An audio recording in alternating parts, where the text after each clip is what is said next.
Coming to you from an undisclosed location, somewhere deep in the heart of the Santa Monica Mountains, I am your intrepid host, L.A. Marzulli. Welcome to another show. We're going to be talking about Three Eye Atlas. It's on Fox News, the Sunday briefing. It's a day old. I'm not sure when this is going to air, but we'll see. You know who Avi Loeb is hawking his wares, as it were.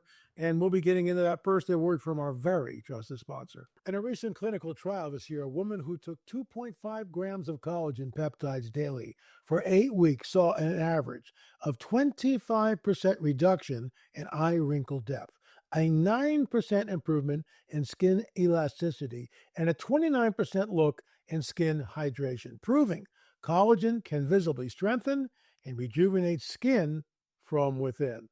That is why I use today's sponsor, BioTrust Ageless Multi-Collagen. Folks, I use it every single day. I put it in my second cup of coffee, which is really cold out of the refrigerator, mix it up really well, and I absolutely love it. BioTrust Ageless Multi-Collagen helps supercharge my skin health using 5 premium types of collagen needed to help reduce wrinkles. I've noticed smoother skin, more elasticity, more hydration, fewer fine lines, and a youthful glow. Plus, it also helps improve my joint health, bone strength, and connective tissues on top of my skin. For a limited time, you can grab a bag of BioTrust Ageless Multi-Collagen for 51% off at www.healthwithla.com. Plus, you'll also receive free VIP live health and fitness coaching for life, a free ebook titled The 14 Foods for Amazing Skin, a 60-day satisfaction guarantee, and free express shipping with your order. Once again, please go www.healthwithla.com, healthwithla.com. I want to tell you something. Since I've been taking Ageless, BioTrust Ageless Multi-Collagen, and I've been doing it every day, folks, and I have noticed, I'm not making this up, I have noticed that the creepy skin under my arms and the backside of my forearm and upper arm, the lines have really decreased. It's working. So once again, www.healthwithla.com. Thank you. Check it out. Thanks so much for coming here. Just a couple of quick announcements. We are looking for an entertainment lawyer. We're trying to move this set, 10 DVD set, trying to get it on Amazon Prime, trying to get it on Netflix, Prime Video. And if you know somebody that can help with this, please shoot me an email, la@lamarzulli.net, la@lamarzulli.net. It's fonted right there. Should be able to do it. But members only, 50% off everything in the store, starting Black Friday, going to December 20th. So I've been on the Three Eye Atlas thing. Avi Loeb is still maintaining that this could be, underlying, a Black Swan event. Could be a Trojan horse event where this thing comes close to Earth. It releases smaller UFOs that, like the whole Trojan horse thing, changes everything. The city of Troy. So for those of you who don't know the story behind that, look it up. Okay, so let's get into this Sunday briefing, Fox News, and why? How does Avi Loeb? Who cares? No one knew who this guy was. He's a real smart guy. I get Harvard professor. I understand all that. That's great. But why now? And why is he on all this media constantly? What are we looking at here? I have learned over the years to follow the stories, but also when you're saying this, is something going on over here that we're missing. Or when they're saying this, is another story over here happening at the same time. Put the two together, like I did with the Vatican, talking about, if extraterrestrials show up, we'll baptize them. What do you do with that? So let's get into it. Here's a story you may not have seen. In our solar system, there has been an object the size of Manhattan called Atlas 3I passing through. A lot of experts think it's a big comet, but that may not be the case. Harvard's top guy on this joins us. Dr. Avi Loeb, what else could this be? Well, thanks for having me. I'm joining you from the Harvard College Observatory. Behind me, there is a telescope that is nearly 200 years old. Well, it could be that it was sent by some intelligent civilization elsewhere in the Milky Way galaxy. You know, the fundamental question is whether Elon Musk was the most accomplished space entrepreneur since the Big Bang, 13.8 billion years ago. And there are so many stars out there, 100 billion of them, and they many of them, 10% or so, have a planet the size of the Earth, roughly at the same separation. So, you know, in our cosmic neighborhood, there could have been many technologies like us a long time ago, billions of years ago. And so the question is, are they out there? And the best way to find out is to check for any. So let me stop you right there. I just love the way these scientists, you know, add billions of years and you know, how do they know that? I believe this thing is a lot older. I think Earth and the recreation on Earth is very new. 10, 12,000 years, I don't know. We could argue that. And some people hold rigidly to that 6,000 year time frame. I don't. I think it goes back a lot further, old Earth, but I think we're relatively new. But I think 10 to 12,000 years. I mean, we're only off by 6,000 years. You know, the young Earth is 6,000 years old. I get that. I think it goes back further. I think the Great Pyramid was not built by the Egyptians. I think it's pre-flood. I think that if the data shows from the Italian scientists, and we did a show on this, we had them on our show right here. If the data holds, it rewrites history. So what are we looking at here? Why do they always say, you know, billions of years and all this other stuff? We don't know how old this place is. And they talk about civilizations that existed and that might not exist anymore. Maybe those civilizations died out. And I've talked about this before, I'm going to say it again because there's new people all the time.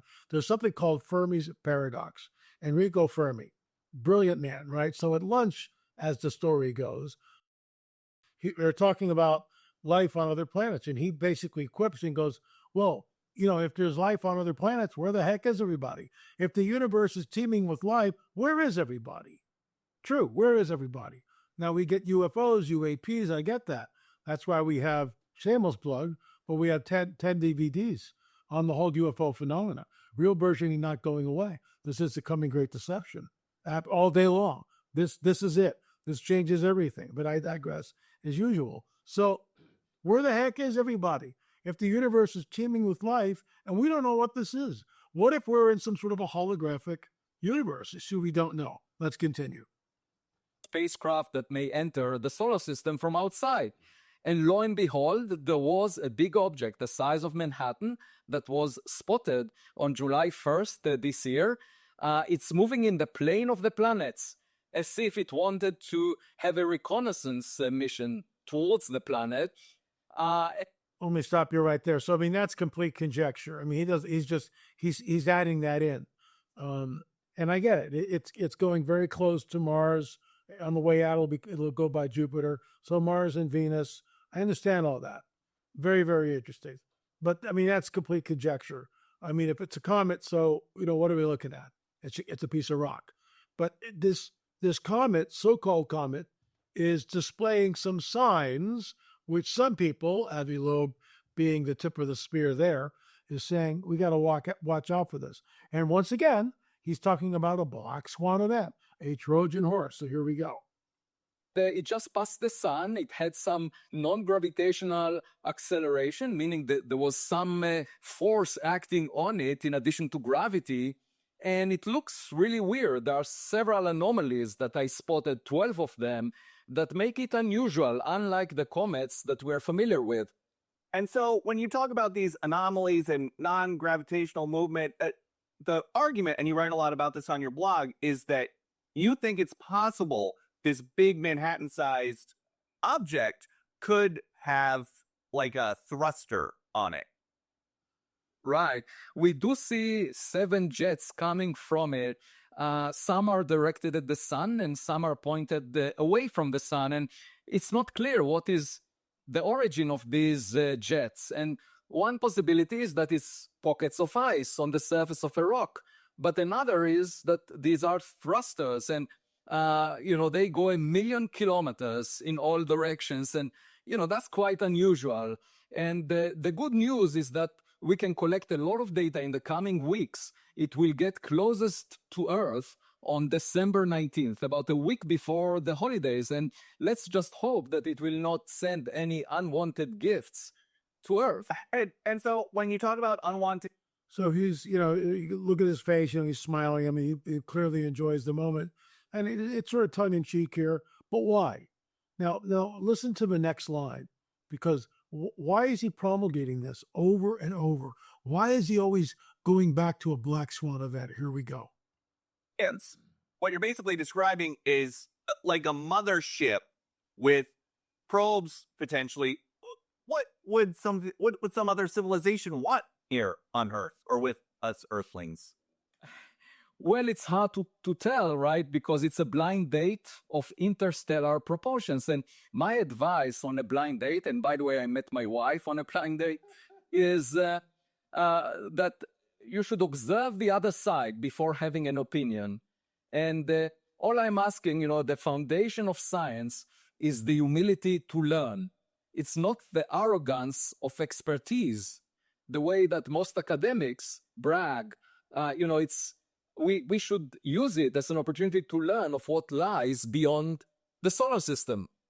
And should people watching this, who are just hearing about Atlas 3I for the first time, be worried?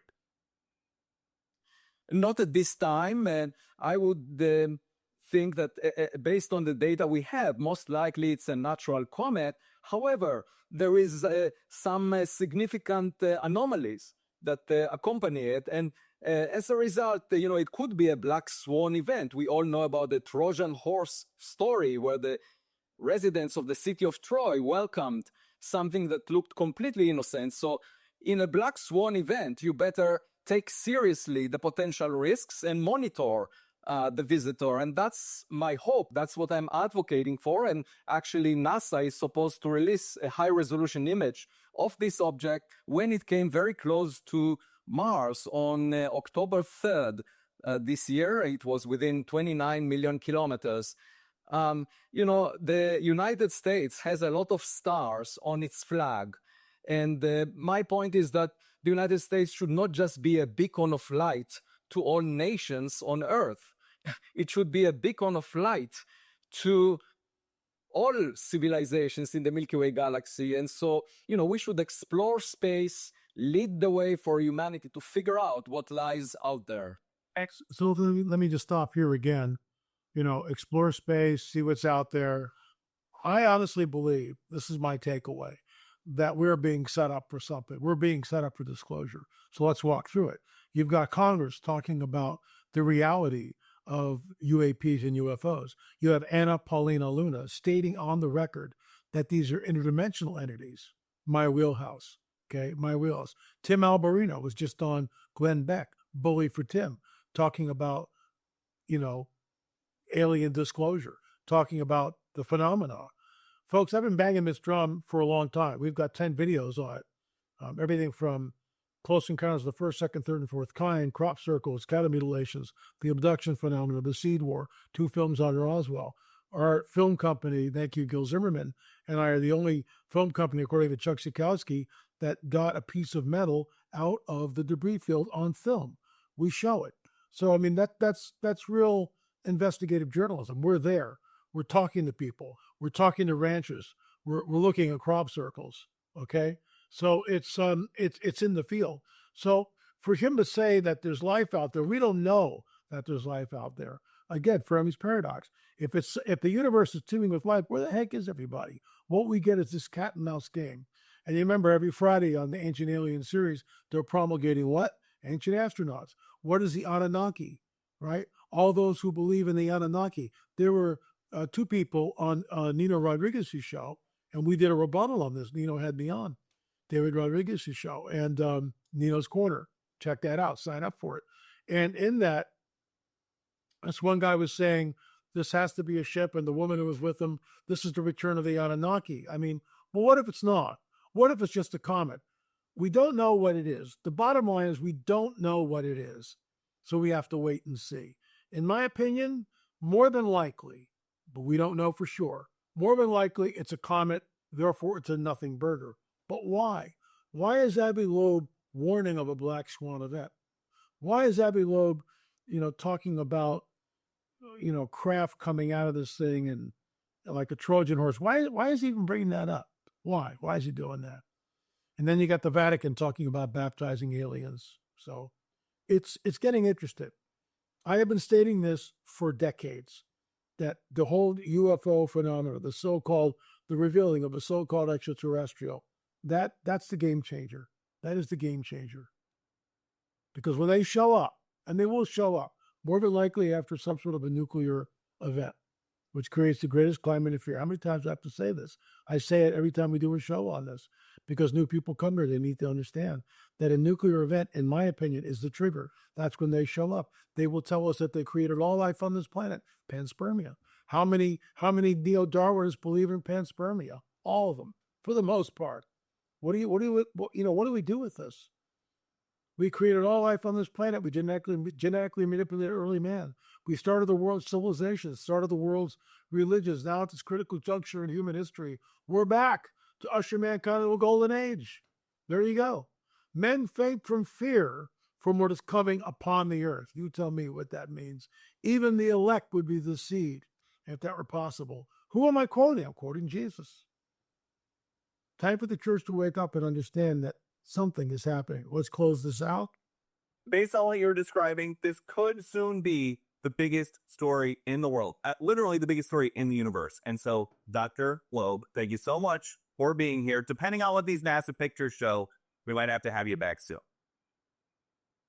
Thank you. I'll be delighted to join you. All right. Much appreciated.